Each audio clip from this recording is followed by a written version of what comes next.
I'm going to have a bunch of low base-minded people who in the grand scheme of things are totally insignificant because they're not adding value to any part of the society or their community at all. So their comments and their judgments, their criticisms, is totally irrelevant. Speaking to the intelligent audience, do you realize that the Republicans, the next election is going to gain power in almost every single House and every single Senate seat? Maybe not systemic across the board, but they will take over the House and they will take over the Senate.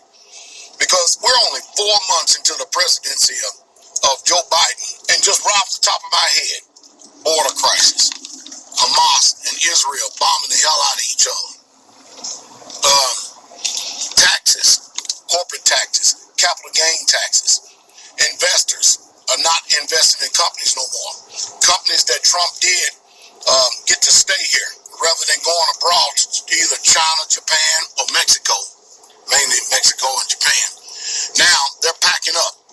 They're going across borders because they're not about to pay all this high taxation. You can't tell me we have representation and then spending. And the solution is more spending. And not only that, man, are we being impoverished as a nation.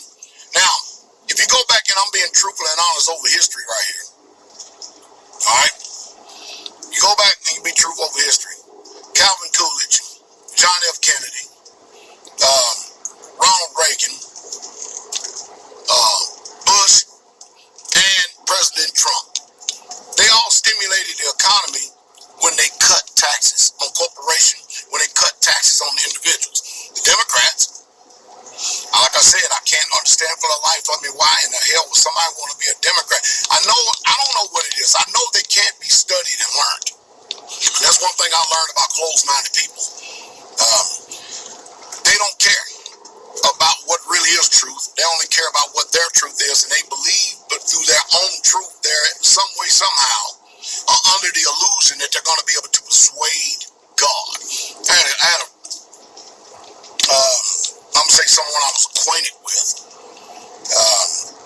on Facebook make a post about the rapture and all this other stuff. And so I sent a tactful post and I challenged him on it. Next thing you know, my shot comes back and says, man, you read this post? Well, you're not going to make me believe what you believe, blah, blah, blah. Listen, anytime you hear Pastor Dowell come out here, mind you, I'm a content creator, okay? When I give you information, the information I'm going to give you, it's either going to work for you or it's not going to work for you. You can pick and choose what you want to do with it. I'm not here to try to persuade your mind in any way, shape, fashion, or form. It's up to you to be able to make the conscious decision in order to be able to accept truth. But see, that's the type of mindset I'm talking about. First of all, I'm not trying to persuade you to make you believe anything contrary. However, I always tell people over and over again, I'm a man of truth. And the only way you can actually get to the truth of something is, for instance, let's just take me and this man. He has a way that he believes the truth is. I have a way to believe the truth is, and the truth is somewhere in the middle, isn't it? But if you can't come together in civil discourse and have discussion, and you can't even hash it out to find out what truth is, it has nothing to do with the individuals in itself. It has to do with, do you have the spirit of truth? It has nothing to do with persuading someone from the position that they're in right now. But don't sit out there and put yourself on a public platform and then make a comment and statement and expect it's not going to be challenged. Because you're trying to persuade someone as if you're speaking from the position of truth. And then when someone comes challenge it, all of a sudden you want to go run in a hole and use comments like, well, you're not going to make me. Nobody's trying to make nobody do anything. That's the reason why Pastor Dowell always asks for debate, vigorous discussion. Because I'm under no illusion whatsoever at all. I know that this bizarre behavior is deeply and collectively embedded in the subconscious of man. A man, and y'all can't even remove it himself.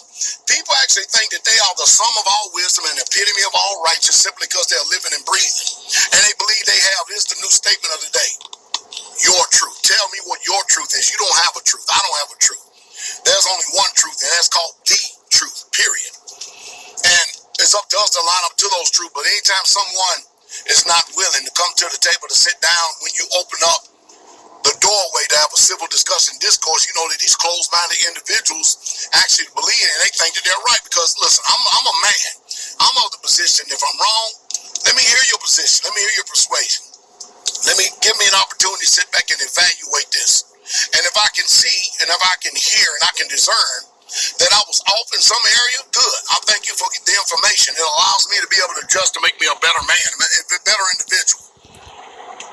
But if I'm right, why is it that anytime truth comes from a certain vessel that people, rather than change, they rather hold a position and continue to keep living the lie, continue to keep living under the illusion and the delusion, as opposed to being motivated to change? Because I don't do. They feel like somebody has power over them some way or somehow, that because a certain individual said it or not. Man, we got to do better than that. We got to rise above that. But the Democrats are definitely on a damn breakneck speed mission to impoverish us, to make sure that the whole country ends up like Europe, where everybody's on entitlement programs and hands out and government subsidiaries. This is unreal, what I see happening, what I see what's going on in this country. It is literally unreal to me. I mean, am I the only one that can see the forest for the trees? Does everybody else see that this administration don't mean nobody no good? And I still find it hard for me to wrap my head around the fact that Joe Biden was more popular than President Donald Trump. A man that hid out in his basement. A man that, you're going to tell me that Joe Biden got over 80 million votes. Man, that's unreal. You look at his rallies, man, they try to pump it up. You should have seen CNN. That sparse, dismal crowds that Joe Biden had in New York and other areas and stuff. It looked like somebody with alopecia. And they're trying to actually buff it up and pump it up as if there was major crowds. And Trump, even out of office, is getting more crowds than him. Now, what's really sickening about this is that downtown Willie Brown Kamala Harris, she ain't going to that border. She's letting Joe, the woman who laughs about everything. Everything is funny. Everything is funny. She ain't going to that border because you think about this for a second. If Joe makes it 2 years, if he finishes his term, the only way she's going to ever get in office to be elected president is that there has to be some type of election voter fraud, or she's going to have to end up taking over because the Democrats and the Republicans going to have to invoke the 25th Amendment and stuff because of the incompetence of Joe Biden and delusion that he's under and the cognitive dissonance that he's actually experiencing. Man, can you imagine this guy's the one who has the nuke codes? You never know what he's going to say 1 minute to the next, and all this capitulating to these cameras. I'm amazed. What I tell y'all, though, the hypocrisy. Man, did not the news media, MSNBC, CNN, Sirius XM, Joe Madison, all these people, they spent every waking moment of every minute of every single second of every day, all the time, the hour and the minutes of every single week, month and year, blasting Trump on unfounded allegations. Nobody's apologized. Nobody's repenting. Come to find out all this Russian hoax is a fraud. Come to find out that, man, the Bidens are in China's back pocket. Man. And now that he's on, nothing. We don't hear nothing. We hear no criticisms. The border is just literally being overran. I mean, there's a literal invasion going on right now. We're bankrupt and looking to bankrupt the country even more so. Flat out getting ready to double capital gains taxes and corporate taxes and stuff. Investors are fleeing America like they would the fleeing ship, and I can't blame them. Somebody came up to me the other day and said, Pastor, I know you're a veteran. What do you think? You think I should go in this military? I said, you'll be a fool if you do. A fool if you do. Well, you was in it, and I said I was a fool then, and now I'm wise now. Think about that for a second. See, it's one thing when you have something in your mindset about the so-called American dream, the way you think America is, and then when you get older and a little bit more study, a little bit more learned, you don't believe all the rhetoric that's being spewed out over the lying news media's mouth and stuff like that, and all the hype and stuff. You come to find out, man, my rude awakening was after I got out of the military and see how these civilians respond to reacting to hatred. Whoa, boy, it is real. It is real.